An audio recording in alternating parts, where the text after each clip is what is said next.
ये किसका बच्चा है? ये मेरा बच्चा है। अभी तुम्हारी शादी भी नहीं हुई है, किसका बच्चा है फिर? तो क्या हो गया, ये मेरा बच्चा है। पागल हो?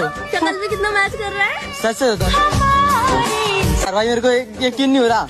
अच्छा तुम्हें यकीन नहीं हो रहा, देखो तुम्हारे पास भी आ जाएगा, बुलाओ। शादी हुई नहीं, किसी और का बच्चा लेकर आ गई हो।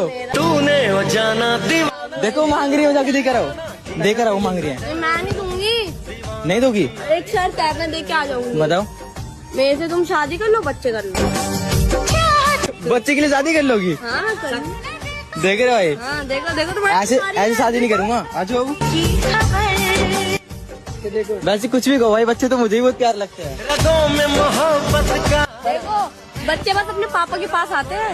हाँ पर ये मेरा बच्चा नहीं है ना, इसका मतलब भाई से मेरे को धोखा दिया है। थोड़ी सी फिकर हमारा बच्चा है ना, हम इसको रखेंगे प्यार से एकदम। शादी करोगी तब तुम्हारा बच्चा है ना। कर लूंगी। इतना प्यार बच्चे